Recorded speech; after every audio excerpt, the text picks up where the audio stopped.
For years, somebody has probably told you to go easy on bananas.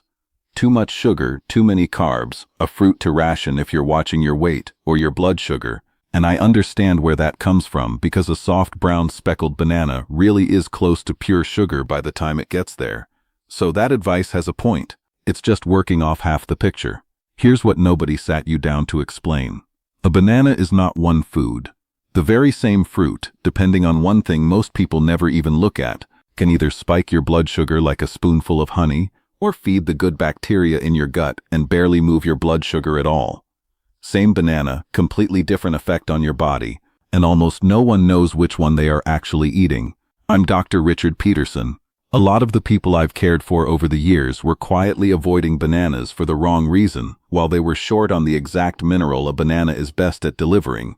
A mineral that roughly 3 out of 4 adults in this country don't get enough of. 2 bananas a day, eaten the right way, quietly closes that gap.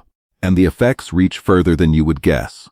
They touch your blood pressure, your heart's rhythm, your gut, your sleep, even how steady your energy is on a long walk. Before you click away because you assume this is just another eat more fruit video, give me a few minutes because it isn't. I'm going to show you exactly what 2 bananas a day does inside your body day after day, what it does to your blood pressure and your stroke risk.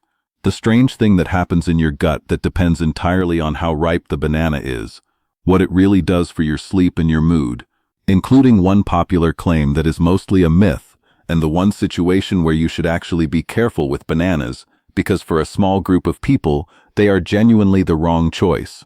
Before I go further, one quick thing, because it's the reason I make these videos at all.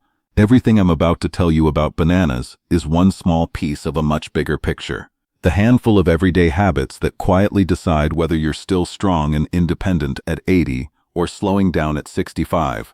I took everything I tell my own patients about living well in these years, and I put it into one simple plan. It has already helped thousands of people live their best life after 60. If you want it, the link is right there on your screen. You don't need to write anything down, and I would never make you sit through me reading out a web address. So, let's start with that mineral, because it is the thread that ties almost everything else together. It's potassium, and your body is in a quiet tug of war over it every single day. On one side is sodium, salt. The modern diet is drowning in it, hidden in bread, canned soup, deli meat, and restaurant food. Sodium pulls water into your bloodstream and pushes your blood pressure up. On the other side is potassium, which does the opposite. It helps your kidneys flush that extra sodium out. It relaxes the walls of your blood vessels, and it eases the pressure back down. For most of human history, we ate far more potassium than sodium.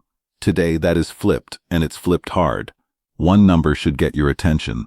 According to the National Museum of Sciences, most adults should be getting somewhere between 2,600 and 3,400 milligrams of potassium a day. And based on the government's own nutrition surveys, roughly 3 out of 4 Americans fall short of that. Not by a little, chronically short for years. It's one of the most common nutrient gaps in the entire country. And hardly anyone is talking about it. 2 medium bananas give you around 840 milligrams of potassium. Call it 1/4 to 1/3 of what you need in a day, from a fruit that costs about 1/4, with no fat, no cholesterol, and essentially no salt. That's the lever. And the second thing that decides what a banana does to you, the ripeness sitting on your counter, is where this gets genuinely surprising. Let's take potassium straight to your blood pressure, because this is where it earns its reputation. When you're low on potassium and high on sodium, your blood vessels stay a little tighter and your body holds on to a little more water than it should. Both of those nudge your pressure up and keep it there. Feed your body more potassium and you help it release the sodium and relax those vessel walls. This is the exact principle behind the DASH diet, the eating pattern the National Heart, Lung, and Blood Institute built specifically to bring blood pressure down. It leans heavily on potassium-rich foods like bananas. Now this is where it stops being about a single number on a cuff and starts being about your life. In 2013, the British Medical Journal published a large review pulling together the data on potassium intake and stroke. People whose diets were higher in potassium had roughly a 24% lower risk of stroke. 24%. Think about what a stroke actually takes from a person. The independence, the speech, the use of a hand. What you put on your plate is one of the very few levers you genuinely hold in your own hand there. I want to be precise about this because you deserve that. A banana is not a drug. 2 of them won't undo a bad diet or replace your blood pressure medication, and you should never stop a medication on your own. What the evidence shows is that people who eat this way over time tend to have lower pressure and fewer strokes. Bananas are simply one of the easiest, cheapest ways to swing that daily potassium balance back in your favor. That is the first thing 2 a day quietly does for you. Now the part almost nobody knows, and it's the reason I said a banana isn't really one food. Look at the bananas on your counter. A green firm one and a soft brown spotted one are on the inside almost 2 different foods. Because as a banana ripens, something dramatic happens to what it's made of. A green underripe banana is packed with something called resistant starch. The name tells you what it does. It resists being digested. It travels all the way through your small intestine without being broken down into sugar, which means it barely touches your blood sugar. Then it reaches your large intestine, and this is the part that matters down there. The bacteria in your gut ferment that starch, and in the process they produce a substance called butyrate. Butyrate is the preferred fuel for the cells that line your colon. It's one of the best things you can possibly feed the ecosystem living in your gut. And researchers at Harvard have pointed to resistant starch as one of the reasons a firmer banana behaves so differently in the body. Now let that same banana sit for a week. As it ripens and the skin freckles, enzymes convert that resistant starch into simple sugars. That is why a brown banana tastes sweet like candy, because chemically it has moved much closer to candy. Its effect on your blood sugar climbs right along with the sweetness. You can see this in the numbers. A green firm banana has a glycemic index, which is the measure of how fast a food raises your blood sugar, of around 30. That's low. A very ripe spotted banana climbs up toward 50 or 60. Same fruit. The ripeness quietly moved it from a slow, gentle food to a much faster one. So here's what that means in your kitchen. And it may be the single most useful thing I tell you today. If you're watching your blood sugar, or you just want steady energy without a crash, buy your bananas a little green and eat them while they're still firm with only a hint of give. Once those brown spots show up, the sugar has arrived. And if you ever have a banana that's gone too far, don't eat it alone on an empty stomach. Slice it over some Greek yogurt or eat it with a handful of nuts so the protein and fat slow everything down. Let's go back to potassium for a moment, because it does something you never think about until it goes wrong. Potassium runs your heartbeat. Every single beat of your heart is an electrical event. And potassium is one of the main minerals carrying that electrical signal. It is part of what keeps the rhythm steady and even. When your potassium drops too low, that rhythm can turn erratic. Skipped beats, flutters, in some cases a genuinely dangerous, irregular heartbeat. The same mineral sits behind a lot of muscle cramps, especially those Charlie horses that seize your calf in the middle of the night and wake you out of a dead sleep. Potassium and its partner, magnesium, help your muscles contract and then relax properly. Come up short and they can lock up.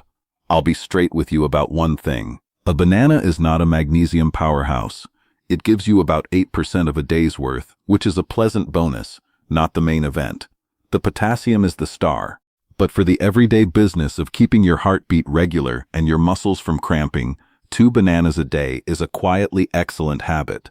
There is a reason you've seen bananas at the side of every tennis court and in the hand of every marathon runner.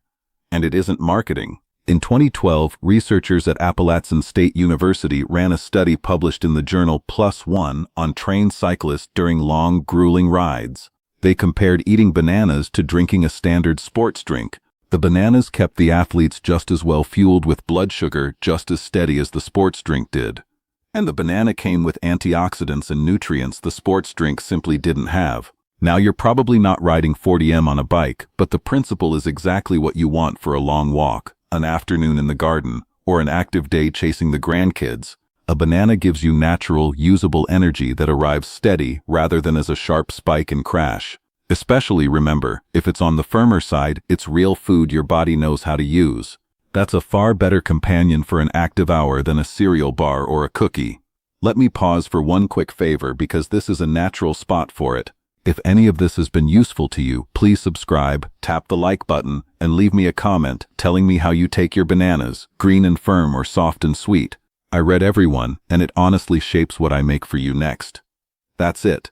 Now let's talk about what a banana does once the sun goes down. You've probably heard that a banana can help you sleep or lift your mood because of something called tryptophan. There's a real kernel of truth in there. And there's also a popular exaggeration I want to clear up because you're smart enough to want the honest version. Here's the true part. Bananas do contain tryptophan, which is a building block your body uses to make serotonin, the calming, feel-good chemical. And serotonin in turn helps make melatonin, the hormone that brings on sleep. Bananas are also unusually rich in vitamin B6 for a fruit. A single one gives you around a quarter of your day's worth, and B6 is a required helper in that whole conversion. So the raw materials really are there. Now the honest catch, eating one banana does not flood your brain with serotonin and make you happy on command. That is a myth. The tryptophan from a food has to compete with other nutrients just to get into the brain, and the amount in a banana is modest. So don't expect it to work like a sleeping pill or an antidepressant, because it won't. What is fair to say is this: as part of a calmer evening, a lighter dinner, less screen time, a warm drink, a banana quietly supplies some of the raw materials your body uses to wind down. If you struggle with sleep, having one of your 2 bananas in the evening is a small, harmless thing that fits that pattern. Just keep your expectations honest, and don't reach for the overly ripe, sugary one right before bed. 2 more things bananas do that surprise people, and then I need to give you an important warning. The first is what a banana can do for a sensitive stomach. If you've ever had heartburn, gastritis, or a touchy gut, you may have noticed a banana is one of the few things that goes down easy. There's real science under that. In a laboratory study published back in 1999 in the Journal of Ethnopharmacology, a compound found in unripe banana was shown to thicken the protective layer of mucus lining the stomach. That mucus is the barrier that shields your stomach wall from its own acid. I'll be careful here. That was a study on an isolated compound, not a promise that bananas cure ulcers, but it fits what a lot of people notice. And combined with the fiber and resistant starch we talked about, it is part of why a banana is so gentle and so good for keeping you regular. The second is a fact almost no one knows. That same banana contains dopamine. Yes, the same name as the brain chemical. Inside the fruit, it works as a powerful antioxidant, one of the compounds that mops up the daily cellular damage that ages us. To be clear, the dopamine in a banana does not travel up to your brain and give you a lift. It does its work as an antioxidant inside the fruit and inside you. But it's one more reason this cheap, ordinary fruit punches well above its weight. Now the warning, and please don't skip it because for a small number of people, everything I've said flips around. Potassium is wonderful, right up until your body can't clear it. Your kidneys are what keep your potassium in a safe range. If you have advanced kidney disease or you're on dialysis, your kidneys may not be able to get rid of the extra, and potassium can build up in your blood to a level that becomes dangerous for your heart rhythm. The same caution applies if you take certain blood pressure medications, the ones called ACE inhibitors or ARBs, or a water pill called spironolactone, because they can raise your potassium too. For these folks, a couple of bananas a day may genuinely be too much.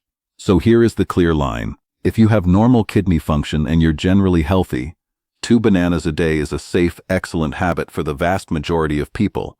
But if you have kidney disease, you're on dialysis, or you take one of those medications, talk to your doctor or a dietitian before you load up on potassium-rich foods. That warning is for that group and only that group. For everyone else, 2 bananas a day is a green light.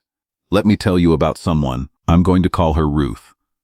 And she's really a blend of several people I've cared for over the years, so nobody's privacy is on the line. Ruth was 66, and she had been told years earlier to cut bananas out because she was watching her weight and her blood sugar had started creeping up.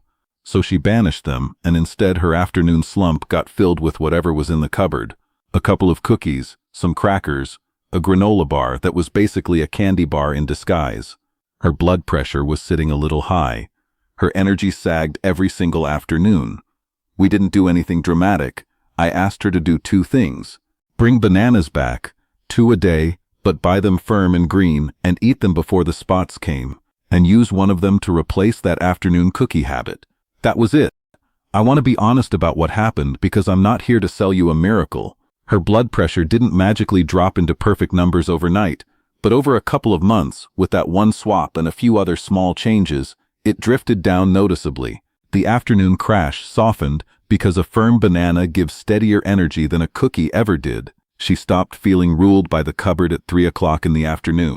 And the thing she told me she was most grateful for was simple. She had stopped feeling guilty about a fruit that was helping her the whole time. The banana was never her problem. The sugary snack that took its place was. So let's pull this together into something you can actually do starting today. 1.